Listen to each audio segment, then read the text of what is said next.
नमस्ते, मैं doctor Shruti Toshniwal, haematologist, haemato-oncologist, bone marrow transplant physician, Shri V care clinic, Chhatrapati Sambhaji Nagar में consultant haematologist हूँ। आज का हमारा टॉपिक कुछ करंट सिचुएशन को देखते हुए है।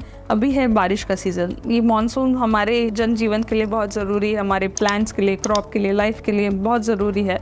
बट इसके साथ आते हैं मानसून रिलेटेड इलनेस। हम मानसून में बहुत अच्छा एंजॉय कर सकते हैं, बट साथ में अगर हम मानसून रिलेटेड इलनेसेस का, जो मानसून में आती है बीमारियाँ, उनका अगर ध्यान रखें तो हम ये सीज़न को बहुत अच्छे से एंजॉय कर सकते हैं। अब मानसून में क्या हो जाता है, बहुत सारा पानी जमा होने की वजह से मच्छर का ओवर ग्रोथ होता है, और ये मच्छर से जो इलनेसेस होती है वो है डेंगू, मलेरिया, चिकनगुनिया, और अभी जो न्यू डिसीजेस कुछ आ रही है जैसे जीका वायरस। तो अब ये मानसून रिलेटेड इलनेसेस से हम अपना बचाव कैसे कर सकते हैं। इसके अलावा मानसून में एलर्जीज, अस्थमा, ये सब भी बढ़ जाता है। उसके अलावा वायरल इन्फेक्शंस, स्पेशली बच्चों में सर्दी खांसी, वायरल इन्फेक्शन होने का रिस्क बहुत ज़्यादा बढ़ जाता है। सो मच्छर से प्रिवेंशन और मच्छर से बचाव करना बहुत ज़्यादा ज़रूरी है।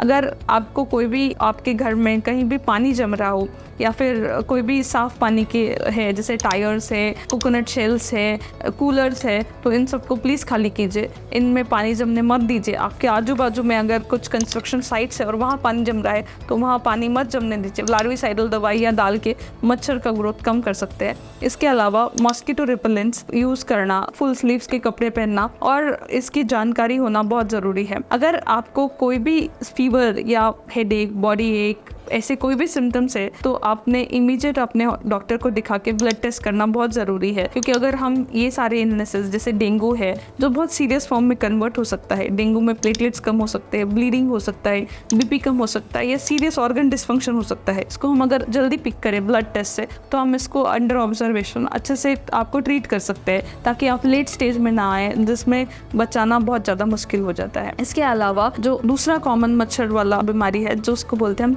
चिकनगुनिया में generally fever, rash, joint pain, arthritis, body में स्टिफ जॉइंट्स, ये सब सिम्टम्स हो सकते हैं। अगर ये सब है तो आपने भी टेस्ट करके इसको हम सपोर्टिव मेडिकेशन से कंट्रोल कर सकते हैं बिफोर जॉइंट्स बहुत ज़्यादा डैमेज हो जाए।